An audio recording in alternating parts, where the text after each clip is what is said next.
Hi folks, this is Lee Murphy with artbyleemurphy.com, the artist who makes everything there and all of the other DIY things on here on this channel. And today I wanted to share my inspirations of something I had seen that looked very useful on the Townsends website, and they're amazing. And here, this is my version of, it's really hard to see, but it is this gathering basket. And I mean to say that's price is actually a bargain considering all the effort that has to go into this. Anyhow, when a tool fits a need perfectly, you know, sometimes it's worth it. So this is my solution of it, and you can see I did a little bit differently. I chose the wood that has a little bit of a bend on it right there, so it actually helps to fit next to my side. And I've already used it for gathering and collecting my persimmon harvest right now, or today.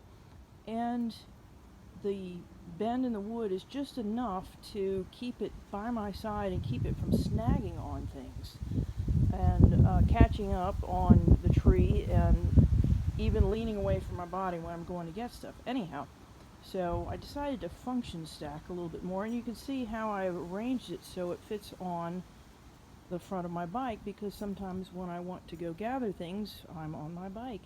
And this seems to do a pretty good job. It keeps the load pretty close to the handlebars, which keeps it from being overbalanced. Anyhow, so I learned a lot with this. I changed it differently from the one on Townsend's. First of all, it's a tighter weave, and a tightly woven basket is a lot stronger basket and less chances for things to snag. And close up on it right here, you can see where I've done a double wrap around the rims, and that also helps to strengthen it and keep things in place and not snag on stuff. Then I taught myself how to make a D-ring right in here, because the way supply chains are, even though when I looked for one I couldn't find anything locally, so I ended up doing this. Here's my little, you know, half-hearted tutorial on how to make a D-ring when you can't find one in the stores, and even if one needs to be a certain size that you can't find. Anyhow, you can screenshot that if you need it. So I chose out a really pretty color that I liked, and here is how the D-ring's fixed. I only have it halfway put, so it will stay on there pretty well without any moving parts. But one nice thing I also decided to do is make it the right size for a shopping bag whenever I need to pick berries or anything fruit that is not exactly dry, messy or wet, like with shellfish and things. This fits in here, hard to do with one-handed, and hooks on here and keeps everything nice and clean.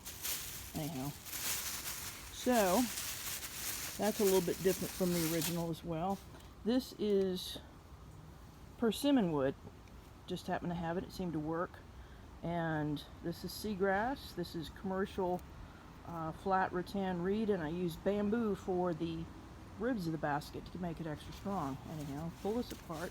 And of course, I made the size just so it was big enough to not interfere with the wheel. It's really hard to do this one-handed, but it holds it on there pretty well and unwraps this way,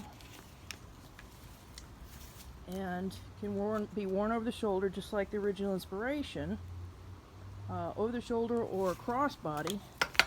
But it also has, this is really done really well. I mean, it's kind of a nice artistic look too, asymmetrical, but it actually works pretty well for, you know, handling it, moving it around, dumping it around, and then dumping it out. And the nice thing about this narrower opening than the original is that it keeps things in there when you're moving around, and this handy handle is a great way to empty it out.